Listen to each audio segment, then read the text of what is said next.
12 मार्च 1993। वो समय जब भारत और पाकिस्तान के बीच तनाव अपने चरम पर था। उसी दौरान भारत को अंदर से हिला देने के लिए एक खतरनाक साजिश रची गई थी। आज हम आपको उसी दौर की एक कहानी सुनाने जा रहे हैं, जहां हर मोड़ पर खतरा और छुपे हुए चेहरे मौजूद थे। रात के सन्नाटे को चीरती हुई एक ट्रेन तेज रफ्तार से दौड़ रही थी। जनरल कोच में भीड़ थी, लेकिन एक अजीब सी खामोशी भी थी। उसी कोच की खिड़की के पास बैठा था 22 साल का फैजान। उसके हाथ में एक भारी काला बैग था, जिसे वो सीने से लगाए बैठा था। उसके होंठ बहुत धीमी आवाज में कुछ शब्द दोहरा रहे थे, पाकिस्तान जिंदाबाद। करीब 18 घंटे से वो बिना खाए पिए सफर कर रहा था। तभी ट्रेन की रफ्तार धीमी हुई और बाहर कंटीले तार और वॉच टावर दिखाई देने लगे। पाकिस्तान की जमीन पीछे छूट चुकी थी और ट्रेन भारत की सीमा में प्रवेश कर रही थी। बॉर्डर पार करते ही फैजान के माथे पर पसीना आ गया।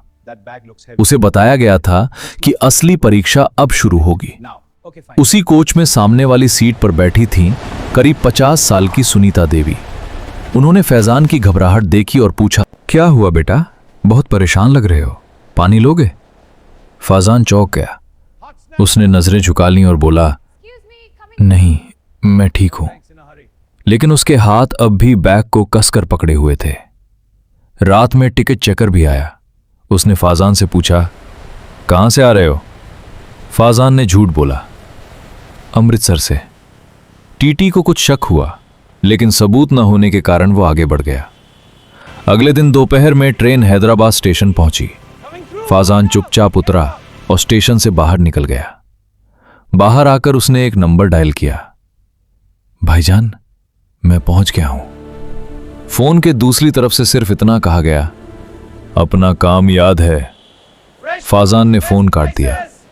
वो ऑटो में बैठकर चार मीनार पहुंचा। भीड़ काफी ज्यादा थी। टूरिस्ट, दुकानदार और पुलिस हर जगह मौजूद थे। फैजान भीड़ में धीरे धीरे आगे बढ़ा। उसने बैग खोला और उसमें से एक लाल रंग की मशीन निकाली। वो एक टाइम बम था। उसने टाइमर सेट किया।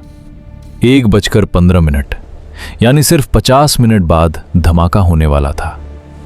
उसने बम को चार मीनार के एक पिलर के पास छुपा दिया और भीड़ में जाकर एक बिरयानी के ठेले के पास खड़ा हो गया। उसे इंतजार था उस पल का जब सब कुछ खत्म हो जाएगा। उसी वक्त वहां 3 दोस्त फोटो खींच रहे थे, सूरज, सलीम और राकेश। राकेश फोटो देख रहा था। तभी उसे पिलर के पास कुछ अजीब दिखाई दिया। तीनों पास गए और कपड़ा हटाया। अंदर तार और चमकती हुई लाल लाइट थी। सलीम की आवाज कांप गई, ये बम है। सूरज घबरा गया और बोला, चलो यहां से भागते हैं। लेकिन सलीम रुक गया। उसने आसपास खेलते बच्चों और बुजुर्गों को देखा। अगर हम भाग गए तो ये सब लोग मारे जाएंगे। उसने तुरंत पुलिस को फोन किया। कुछ ही मिनटों में पुलिस और बम स्क्वाड वहां पहुंच गए। पूरे इलाके को खाली कराया गया। बम एक्सपर्ट अकरम ने बम को देखा और बोला, बहुत खतरनाक सर्किट है, एक भी गलती हुई तो पूरा इलाका उड़ जाएगा। टाइमर तेजी से घट रहा था। 60 सेकंड, 50, 40। हर किसी की सांसें थम गई थीं। अकरम के सामने 2 तार थे, नीला और हरा। उसने आंखें बंद की और नीला तार काट दिया। टाइमर 10 सेकंड पर रुक गया। बम डिफ्यूज हो चुका था। भीड़ में तालियों की आवाज गूंज उठी। उसी वक्त एक ऑटो ड्राइवर पुलिस के पास आया और बोला, साहब, एक लड़का था जिसने मुझे 500 रुपए दिए थे, वही उधर भाग रहा है। पुलिस ने तुरंत फैजान को घेर लिया। कुछ ही सेकंड में उसे गिरफ्तार कर लिया गया।